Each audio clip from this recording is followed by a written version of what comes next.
ಈಗ ನಾವು ಎಲ್ಲಿದೀವಿ ಅಂತ ಹೇಳಿದ್ರೆ ನಾಷ್ಟಾ ಮಾಡ್ಕೊಂಡ ಮೇಲೆ ನಾವು ಹೊರಟಿದ್ದು ಬ್ರೇಕ್ಫಾಸ್ಟ್ ಆದ್ಮೇಲೆ ಫಸ್ಟ್ ಹೊರಟಿದ್ ನಾವು ಎಲ್ಲಿಗೆ ಅಂದ್ರೆ ಹಾರ್ಬರ್. ಹಾರ್ಬರ್ ನಿಮಗೆಲ್ಲ ಗೊತ್ತಿದೆ ಅನ್ಸುತ್ತೆ, ಯಾಕಂತ ಹೇಳಿದ್ರೆ ನಮ್ಮ ರವಿಶಂಕರ್ ಒಂದು ಡೈಲಾಗ್ ಇದೆಯಲ್ಲ, ನಾನು ಬೆಂಗಳೂರಿನಲ್ಲಿ ಕೊಡಗಿದ್ರೆ ಉಡುಪಿ ಮಂಗಳೂರು ಹಾರ್ಬರ್ ನಡೆದೋಗುತ್ತೆ ಅಂತಾರಲ್ಲ. ಇಲ್ಲಿ ನೋಡಿ ಇಲ್ಲೆಲ್ಲ ಶಿಪ್ ಇದಾವೆ.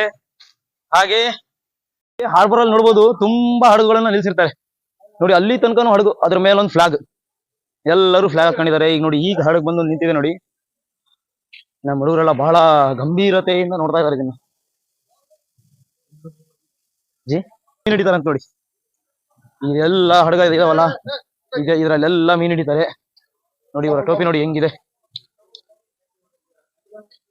ಹಾ, ಮಾತಾಡ್ಸಿದ್ರು ಇಲ್ಲಿ ಸ್ವಲ್ಪ ಜನ ಮಾತಾಡ್ಸಿದ್ರು, ಅದಕ್ಕೆ ಅವ್ರಿಗೆ ಕೇಳಿದೆ ವಿಡಿಯೋ ಅಲೋ ಇದೆಯಾ ಇಲ್ಲ ಅಂತ. ಧಾರಾಳವಾಗಿ ವಿಡಿಯೋ ಮಾಡ್ಕೊಳ್ರಿ ಅಂತ ಹೇಳಿದ್ರು. ಅವರೆಲ್ಲ ಜಂಪ್ಕಂಡಿ ಅಂತೆ.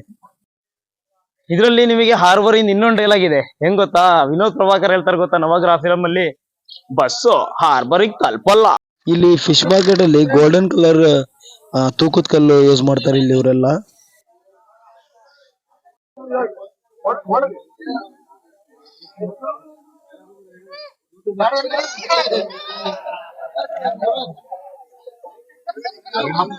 ಇಲ್ಲಿ ನೋಡಿ ಏನಂತ ಹೇಳಿದ್ರೆ ಇಲ್ಲಿ ಡಿಫ್ರೆಂಟ್ ಆಗಿರೋ ಮೀನುಗಳಿದಾವೆ. ಇಲ್ಲಿ ನಮ್ಮ ಹುಡುಗರು ಚೆಕ್ ಮಾಡ್ತಾ ಇದಾರೆ. ಇಲ್ಲಿ ನೋಡಿ ಇದು ಯಾವ ಮೀನಂದು ಇದ್ರಿ, ಈ ಮೀನಂತೂ ಗೊತ್ತಿದೆ, ಆದ್ರೆ ಏಡಿ ಇದೆ. ಇದು ಏನಂತಾನೆ ಗೊತ್ತಿಲ್ಲ ನನ್ಗೆ. ಇದು 800 ರೂಪಾಯಿ ಕೆಜಿ ಅಂತ ಮೀನು.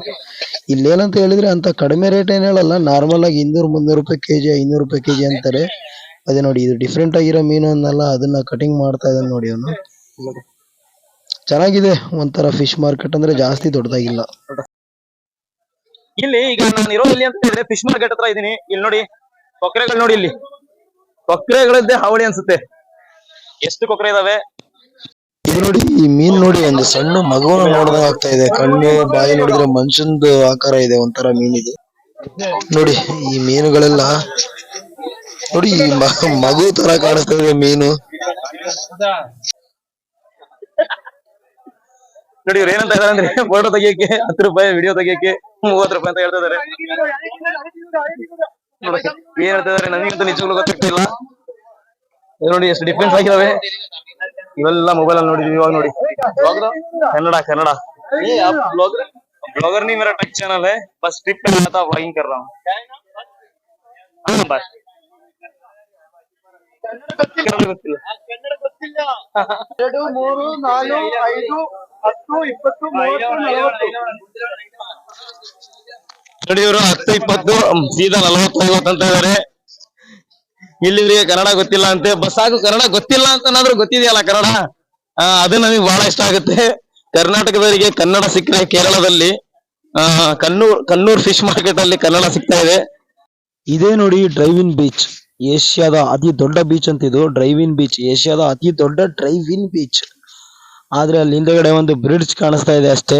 ಇಲ್ಲಿ ಬರ್ಬೇಕು ನೋಡ್ಬೇಕು ಅಷ್ಟೇ, ಸ್ನಾನ ಗಿನ ಮಾಡಕ್ ಬರಲ್ಲ ಅಂತ ಹೇಳ್ತಾ ಇದಾರೆ. ಮತ್ತೆ ಇಲ್ಲಿ ಜನಾನೇ ಇರಲ್ಲ, ಬರೀ ಕಾರ್ ತಗೊಂತಾರೆ, ಬರ್ತಾರೆ ಮತ್ ಹೋಗ್ತಾರೆ. ಅದ್ ಬಿಟ್ರೆ ಏನು ನಮಗೇನಂತೂ ಒಂದ್ ಸ್ವಲ್ಪನೂ ಚೆನ್ನಾಗ್ ಕಾಣಿಸ್ತಿಲ್ಲ. ಟೋಟಲಿ ಕೇರಳದಲ್ಲಂತೂ ನನಗೆ ಒಂದ್ ಸ್ವಲ್ಪನೂ ಒಂದು ಪ್ಲೇಸ್ ಚೆನ್ನಾಗ್ ಕಾಣಿಸ್ತಾ ಇಲ್ಲ. ಆ ಬ್ರಿಡ್ಜ್ ಒಂದು ಇಟ್ಟಿದ್ದಾರೆ ಅಷ್ಟೇ. ಅಲ್ಲಿ ಹಿಂದೆ ಬ್ರಿಡ್ಜ್ ಕಾಣಿಸ್ತಾ ಇದೆಯಲ್ಲ, ಅದ್ರಲ್ಲಿ ಒಂದ್ ಸ್ವಲ್ಪ ಹೊತ್ತು ಓಡಾಡ್ಬೋದು. ಅದು ಹತ್ರ ಇದೆ ಕಣ್ರಿ.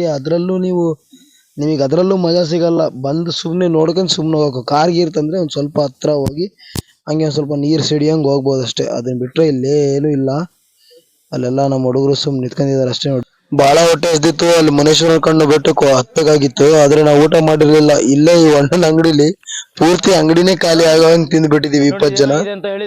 ಆಮೇಲೆ ಮುನೇಶ್ವರನ್ ಕಣ್ಣು ಅಂತ ಬೋರ್ಡ್ ಕಾಣಿಸ್ತಾ ಇದೆ ನೋಡಿ, ಅದ್ರ ಮೇಲೆ ಹತ್ತೋಗ್ಬೇಕು. ಇಲ್ಲಿಂದ 1 ಕಿಲೋಮೀಟರ್ ಹೆಚ್ಚು ಕಡಿಮೆ ಇಲ್ಲ, 500 ಮೀಟರ್ ಅಂತ ಇದೆ. ಅದಕ್ಕಿಂತ ಜಾಸ್ತಿನೇ ಇದೆ. ಅದು ಹತ್ತಕ್ಕರ ಗೊತ್ತಾಗುತ್ತೆ. ಅದು ಹತ್ತೋದ್ಮೇಲೆ ಅಲ್ಲಿದೆ ಅಂತೆ ಮುನೇಶ್ವರನ ಕಣ್ಣು ಬೆಟ್ಟ. ನೋಡೋಣ, ಹತ್ತಿ ನೋಡೋಣ ಅಲ್ಲಿ ವ್ಯೂ ಪಾಯಿಂಟ್ ಹೇಗಿದೆ ಅಂತ. ಇದೆ ನೋಡಿ ಮುನೇಶ್ವರನ ಕಣ್ಣು ಬೆಟ್ಟ ಇಲ್ಲೇ ಇರೋದು. ಇಲ್ಲೆಲ್ಲ 4x4 ಜೀಪಲ್ಲಿ ಬರ್ತಾ ಇದಾರೆ. ಮುನೇಶ್ವರನ ಕಣ್ಣು ಎಕೋ ಟೂರಿಸಂ, ತಳಪುಜ, ವಾಯನಾಡು, ಇದು ಕೇರಳದು ಎಕೋ ಟೂರಿಸಂ. ಏನು ಗೊತ್ತಿಲ್ಲ, ಟಿಕೆಟ್ ರೇಟ್ ಬರ್ದಿದ್ದಾರೆ, ಅದು ಕರೆಕ್ಟ್ ಐತೋ ಇಲ್ಲ ಗೊತ್ತಿಲ್ಲ. Adult 45 rupees. ಅಲ್ಲಿ ನೋಡಿ ಅದೇ ಅಂತೆ ಮುನೇಶ್ವರನ ಪಾಯಿಂಟ್, ಅದೇ ಅಂತೆ. ಆದ್ರೆ ಅಲ್ಲಿ ಏನು ಕಾಣಿಸ್ತಾ ಇಲ್ಲ. 45 ರೂಪೀಸ್ ಪೇ ಮಾಡಿದ್ಮೇಲೆ ಗೊತ್ತಾಗುತ್ತೆ ಅಲ್ಲೋದ್ಮೇಲೆ. ನನಗೆ ಮಾತಾಡಕ್ ಆಗ್ತಾ ಇಲ್ಲ, ಬಹಳ ಸುಸ್ತಾಗ್ತಾ ಇದೆ. ಅಲ್ಲಿಂದ ಓಡ್ ಬಂದೆ. ಹಾಗಾಗಿ ಇಲ್ಲಿ ನೋಡಿ ಇವೆಲ್ಲ ಸುಸ್ತಾಗಿ ಕೂತ್ಕೊಂಡಿದ್ದಾರೆ, ಸುಮ್ನೆ ನಾಟಕ ಮಾಡ್ತಾ ಇದಾರೆ ಸುಸ್ತಾಗಿಲ್ಲೇನೋ ಅನ್ನೋ ಒಂದು ಫೀಲಿಂಗ್ ಅಲ್ಲಿ ಇದಾರೆ. ಇದು ನೋಡಿ ಸರಿಯಪ್ಪ ಒಂದ್ ಸ್ವಲ್ಪ ಮುನೇಶ್ವರನ ಕಣ್ಣು ಪಾಯಿಂಟ್ ಅಂತ ಇದೆ ನೋಡಿ ಇಲ್ಲಿ. ಈಗ ಸೀದಾ ನಾವು ಹೋಗ್ತಾ ಇದೀವಿ ಅಲ್ಲಿಗೆ. ಹುಡುಗರು ಆಲ್ರೆಡಿ ಜೋಶಲ್ಲಿ ಹೋಗ್ತಾ ಇದಾರೆ.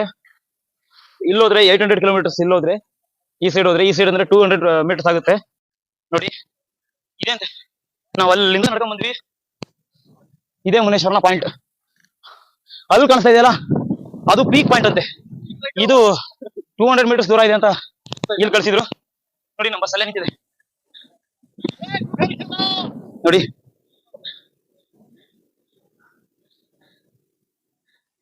ಅಲ್ಲಿಂದ ವ್ಯೂ. ಇದು ಟಿಕೆಟ್ ಕೌಂಟ್ರು, ಇಲ್ಲಿ ಕಾಣಿಸ್ತಾ ಇದೆಯಲ್ಲ ಅದು ಚೇರ್ ಮೇಲೆ ಕೂತ್ಕೊಂಡು ಇಲ್ಲಿ ಒಂದು ಯಾವ್ದೋ ಒಂದು ಮೇಲ್ಗಡೆ ಒಂದು ಪೀಕ್ ತರ ಕಾಣಿಸ್ತಾ ಇದೆ. ಅಲ್ಲಿಗೆ ಹೋಗ್ತಾ ಇದೀನಿ. ಓಕೆ, ಅಲ್ಲಿಗೆ ಹೋಗಿ ತೋರಿಸ್ತೀನಿ ನಿಮ್ಗೆ ಏನಿದೆ ಅಂತ. ಅಲ್ಲಿ ನನ್ನ ಪ್ರಕಾರ ಏನು ಇಲ್ಲ, ಇಲ್ಲಿ ಸುಮ್ಮನೆ ಗುಡ್ಡ ಹತ್ತು ಬಂದಿದ್ದೀವಿ ಕಾಲ್ ನಿಲ್ಸ್ಕೊಂಡು. ಇವೆಲ್ಲ ಬೆಳಿಗ್ಗೆ ಮಾಡೋದಿದೆ. ಬೆಳಿಗ್ಗೆ ಅಂದ್ರೆ ನೇಚರಿಗೆ ಓದಕ್ಕೆ ಚೆನ್ನಾಗಿ ಕಾಣಿಸುತ್ತೆ. ಇದನ್ನ ನೋಡೋದಕ್ಕಿನ ನಮ್ಮ ಕರ್ನಾಟಕದಲ್ಲಿ ಇರುವಂತ ಚಿಕ್ಕಮಗಳೂರು ಬಾಬಾ ಬುಡನ್ಗಿರಿ ಅಂತ ಇದೆಯಲ್ಲ, ಅಲ್ಲೇ ಬಹಳಷ್ಟು ಚೆನ್ನಾಗಿದೆ. ಇದು ನೋಡಿ ಪೀಕ್ ಸೆಕ್ಷನ್ ನೋಡಿ. ಹುಡುಗರು ಬರ್ತಾ ಇದ್ದಾರೆ. ನಿಜವಾಗ್ಲೂ ಹೇಳ್ತಾ ಇದೀನಿ, ಕೇರಳ ಅಂತ ಸ್ವಲ್ಪನೂ ಚೆನ್ನಾಗಿಲ್ಲ. 100% ಹೇಳ್ತೀನಿ. ಯಾಕಾದ್ರೂ ಬಂದಿದೀವಿ ಅನಿಸ್ತಾ ಇದೆ, ಏನು ದುಡ್ಡು ಖರ್ಚು ಮಾಡಿದೀವಿ ಅಂತ ಹೇಳಿ ಹಂಗ್ ಮಾಡ್ತಿದ್ವಿ. ಅವ್ ನೋಡಿ ಹಂಗ್ ಮಾಡ್ತಾ ಇರ್ತಾನೆ ಅವಾಗ. ಇಲ್ಲಿ ನೋಡಿ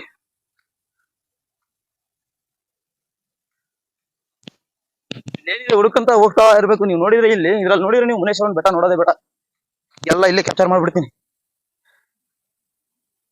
ಏನೋ ವಾರ್ನಿಂಗ್ ಅಂತ ಹಾಕಿದಾರೆ ನೋಡಿ. ಇಲ್ಲೇ ಚೇರ್ ಇಟ್ಟಿದ್ದಾರೆ ನೋಡಿ, ಕೂತ್ಕೊಳ್ಳೋದಕ್ಕೆ, ವಿಶ್ರಾಮ ಪಡೆಯೋದಕ್ಕೆ ಇಟ್ಟಿದ್ದಾರೆ. ಆದ್ರೆ ಇಲ್ಲಿ ನೋಡಿ ಏನ್ ಬೇಕಾದ್ ಬರ್ದ್ಬಿಟ್ಟಿದ್ದಾರೆ ಜನ. ಅನೀಶಾ, ಹಾರ್ಟ್.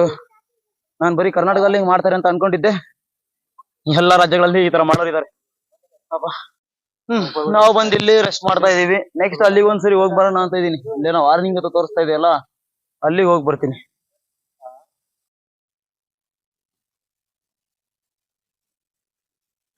ಮುನೇಶ್ವರನ ವ್ಯೂ ಪಾಯಿಂಟ್ ಮುಗೀತು. ಇದೇ ನನ್ನಿಂದ ಕಾಣಿಸ್ತಾ ಇದೆಯಲ್ಲ, ಇದೆ ನೋಡಿ ಲಾಸ್ಟ್ ಪಾಯಿಂಟ್ ಅಂತ. ಈ ಕಡೆಯಿಂದ ಹೋಗಂಗಿಲ್ಲ ಅಂತ ಅಲ್ಲಿ ಹೇಳಿ ಅಲ್ಲಿ ವಾರ್ನಿಂಗ್ ಬೋರ್ಡ್ ಸಹಿತ ಹಾಕಿದ್ದಾರೆ. ಹೆಂಗ್ ಸುಸ್ತಾಗ್ತಾ ಇದೆ ಅಂತ ಹೇಳಿದ್ರೆ, ಏನೋ ಕಳೆದು ಗುಡ್ಡೆ ಹಾಕಿದೀವಿ ಏನೋ ಅನಿಸ್ತಾ ಇದೆ. ಏನ್ ಕಳೆದು ಗುಡ್ಡೆ ಹಾಕಿದೀವಿ ಅಂತ ಗೊತ್ತಿಲ್ಲ. ಬಂದಿದ್ ಮಾತ್ರ ನಡ್ಕೊಂಡ್ ಬಂದಿದೀವಿ. ಇವಾಗ ಪ್ಲಾನ್ ಏನಂತ ಹೇಳಿದ್ರೆ, ಇಲ್ಲಿಂದ ಮೇಲೆ ಹತ್ತಿರ್ತೀವಿ. ಅಲ್ಲಿಂದ 200 ಮೀಟರ್ ಏನ್ ದೂರ ಅನ್ಸಲ್ಲ ನಮಗೆ. ನಾವೇನಂತೀವಿ, ಬಿಡೋ ಇಷ್ಟು ದೂರನೇ ಹತ್ತಿದೀವಿ ನೋಡಿ. ಒಂದ್ ಕಾರ್ ಹೋಗಕ್ಕೆ ಅಷ್ಟೇ ಜಾಗ ಇರೋದಿಲ್ಲ, ಅದು ಸುಮ್ಮಿತ ಹೋಗ್ತಾ ಇದೆ. ಒಂದ್ ಕಾರ್ ಹೋಗೋದಕ್ಕೆ ಜಾಗ ಇದೆ ಅಷ್ಟೇ ಇಲ್ಲಿ ನೋಡಿ. ಕಾರ್ನರ್ ವೇವ್ ಮಾಡ್ತಾ ಇದಾರೆ ನೋಡಿ. ಚಾನಲ್ ನೇಮ್ ಕೇಳಿ ಸಬ್ಸ್ಕ್ರೈಬ್ ಆಗಿದ್ದಾರೆ. ನನಗೆ ಕೇಳಿದ್ಕೆ ನಾನು ಏನಂದೆ ಅಂತ ಹೇಳಿದ್ರೆ, ಸಣ್ಣ ಯೂಟ್ಯೂಬರ್ ಅಪ್ಪ, ನಾನೇನ್ ದೊಡ್ಡ ಯೂಟ್ಯೂಬರ್ ಅಂತ ಹೇಳಿದೆ. ಪ್ಲೀಸ್ ನೀವು ಎಲ್ಲಾದ್ರೂ ನೀವು ಮುನೇಶ್ವರನ್ ಬೆಟ್ಟಕ್ಕೆ ಬರ್ತಿರಲ್ಲ, ನಾವೀಗ ಎಳಿತಾ ಇದೀವಿ. ಇಲ್ಲಿ ಅವ್ರು ಏನ್ ಪ್ಲಾನ್ ಮಾಡಿದಾರೆ ಅಂತ ಹೇಳಿದ್ರೆ, ಇಲ್ಲಿಂದ ಒಂದು 500 to 600 ಮೀಟರ್ಸ್ ದೂರ ಇದೆ. ಅಲ್ಲಿ ತನಕ ಅವ್ರು ಏನು ಫೀಸ್ ಅನ್ನ ಚಾರ್ಜ್ ಮಾಡಿಲ್ಲ. ಅಲ್ಲಿಂದ 200 ಮೀಟರ್ ಮಾತ್ರ ವ್ಯೂ ಪಾಯಿಂಟ್ ಇದೆ. ಅಲ್ಲಿಂದ ಅವ್ರು ಅದಕ್ಕೆ 45 ರೂಪಾಯಿ ಚಾರ್ಜ್ ಮಾಡ್ತಾರೆ. ಒಂದು ಸ್ವಲ್ಪನೂ ಅಲ್ಲಿಗೂ ನಾವು ಹೋಗ್ತೀವಲ್ಲ ಟಿಕೆಟ್ ಕೊಂಡ್ರು, ಅಲ್ಲಿಗೂ ಏನು ನಮಗೆ ಡಿಫ್ರೆನ್ಸ್ ಕಾಣಿಸ್ಲಿಲ್ಲ. ಅದಕ್ಕೇನೆ ಅವ್ರು ಏನು ಸೇಫ್ಟಿ ಪ್ರಿಕಾಷನ್ಸ್ ಏನು ಇಲ್ಲ ಅಲ್ಲಿ. ನಾರ್ಮಲ್ ಆಗಿ ಸುಮ್ನೆ ಅವರು ಒಂದು ಟಿಕೆಟ್ ಕೌಂಟರ್ನ ಓಪನ್ ಮಾಡ್ಕೊಂಡು 45 ರೂಪಾಯಿ ಟಿಕೆಟ್ ತಗೊಂತಾರೆ ಒಳಗೆ ಹೋಗಕ್ಕೆ ನೋಡಿ. ಈಗ ಯಾವ್ದು ಮುನೇಶ್ವರನ ಬೆಟ್ಟ ಬಂದ್ಮೇಲೆ ಇಲ್ಲಿ ಕುರುವ ದ್ವೀಪ್ ಅಂತ ಹೇಳಿ ಒಂದು ಪ್ಲೇಸ್ ಇದೆ. ಎಲ್ಲ ಬಂದಾಗ್ಬಿಟ್ಟಿದೆ ಆಲ್ರೆಡಿ. ನಾವು ಬರೋದಕ್ಕೆ ಲೇಟ್ ಆಯ್ತು, ಎಲ್ಲ ಬಂದಾಯ್ತು. ಈಗ ಎಲ್ಲ ಕ್ಲೋಸ್ ಮಾಡಿದಾರೆ ನೋಡಿ. ಆದ್ರೂ ಸುಮ್ನೆ ಹೋಗಿ ಅಲ್ಲೇನಿದೆ ಅಂತ ನೋಡ್ತೀವಿ. ಇದು ನೋಡಿ ಎಲ್ಲ ಖಾಲಿ ಹೊಡಿತಾ ಇದೆ, ಯಾಕಂದ್ರೆ ಬಂದ್ ಮಾಡಿದಾರಲ್ಲ. ಹಂಗಾಗಿ ಇಲ್ಲಿ ಬ್ಯಾಂಬೂ ರಾಫ್ಟಿಂಗ್ ಎಸ್ಟೇಟು ಅಲ್ಲಿ ನೋಡಿ, ಏನೋ ಕಾಲ್ವಾಡ ಲೇಖ ಏನೋ ಬರ್ದಿದೆ. ಅದು ಎಷ್ಟು ರೇಟು, ಎಷ್ಟು ಗಂಟೆಗೆ, ಎಷ್ಟು ನಿಮಿಷಕ್ಕೆ, ಎಷ್ಟು ರೂಪಾಯಿ ಅಂತ ಎಲ್ಲ ಬರ್ದಿದೆ. ಹೀಗೆ ಮುಂದೋಗೋಣ. ನಾವು ಹೋಗ್ತಾ ಇದೀವಿ, ನಮಗೆಲ್ಲ ತಲೆ ಕೆಟ್ಟಿದೆ. ಇದು ಬಂದಾಗ್ಬಿಡ್ತು ಮುನೇಶ್ವರನ ಬೆಟ್ಟಕ್ಕೆ ಹೋಗಿ ಅಂತ. ಅದು ಚೆನ್ನಾಗಿ ಕಾಣಿಸ್ತಾ ಇದೆ ಈಗ. ಅದೇ ಎಷ್ಟಪ್ಪ ಇದು, 200 ರೂಪಾಯಿ. 2 persons 15 minutes, 5 persons 400 ರೂಪಾಯಿ ಅಂತೆ. 5 ಜನಕ್ಕೆ 400 ರೂಪಾಯಿ, ಇಬ್ರಿಗೆ ಅಂತ ಹೇಳಿದ್ರೆ 200 ರೂಪಾಯಿ. ಏನೋ 15 ನಿಮಿಷ ಅಲ್ಲಿ ಬಂಬೂ ರಾಫ್ಟಿಂಗ್ ಅದನ್ನ ನಾನು ನಿಮಗೆ ತೋರಿಸ್ತೀನಿ. ಅಲ್ಲಿ ಕರ್ಕೊಂಡೋಗಿ ಬಿಡ್ತಾರೆ. ಏನ್ ಸುಮ್ನೆ ಕುತ್ಕೊಂಡು ಏನ್ 15 ನಿಮಿಷ ಸುಮ್ ಕುತ್ಕೋಬೇಕು ಅದೇ ಸಣ್ಣ ಲೇಕಲ್ಲಿ. ಇಲ್ಲೆಲ್ಲ ಫ್ಲವರ್ಸ್ ಹಾಕಿದಾರಪ್ಪ. ಇದು ಓಪನ್ ಇದ್ದಿದ್ರೆ ಚೆನ್ನಾಗಿ ಕಾಣಿಸೋದು. ನಮ್ಮ ಹುಡುಗರೆಲ್ಲ ವೇವ್ ಮಾಡ್ತಾ ಇದಾರೆ ನೋಡಿ. ಬೇಜಾರಲ್ಲಿದ್ದಾರೆ ಹುಡುಗರೆಲ್ಲ, ಯಾಕಾದ್ರೂ ಕೇಳಕ್ ಬಂದವಪ್ಪ ಅಂತ. ಇದೇ ಅದು ಬಂಬೂ ರಾಫ್ಟಿಂಗ್. ಇಲ್ಲೇ ಇದ್ರ ಮೇಲೆ ಕುದುರ್ಸ್ಕೊಂಡು ಹೋಗೋದಲ್ಲಿ ಮಧ್ಯಕ್ಕೆ ಹೋಗಿ ನಿಲ್ಸ್ಕೊಂಡ್ರೆ ಅಷ್ಟೇ. ಅಲ್ಲ ಹಗ್ಗ ಕಾಣಿಸ್ತಾ ಇದೆಯಲ್ಲ, ಅಲ್ಲಿಂದ ಹೊರಟು ಸೀದಾ ನಾವು ಅಲ್ಲಿಂದ ಹೊರಟು ಏನ್ ಮಾಡಿದ್ವಿ ಅಂತ ಹೇಳಿದ್ರೆ, ರಸ್ತೆ ಮಧ್ಯದಲ್ಲೇ, ಮೈಸೂರು ರಸ್ತೆ ಮಧ್ಯದಲ್ಲೇ ಅಡುಗೆ ಮಾಡ್ಕೊಂಡು ತಿಂದ್ವಿ. ಇವತ್ತಿಗೆ ನಮ್ಮ ಟ್ರಿಪ್ 3 ಮುಕ್ತಾಯ ಆಗುತ್ತೆ. ಪಲಾವ್ ಮಾಡ್ಕೊಂಡು ತಿಂತಾ ಇದೀವಿ. ನಮ್ಮ ಹುಡುಗರು ಅಡುಗೆ ಮಾಡ್ತಾ ಇದಾರೆ. Okay, thanks for watching. Please subscribe my channel. Okay, bye.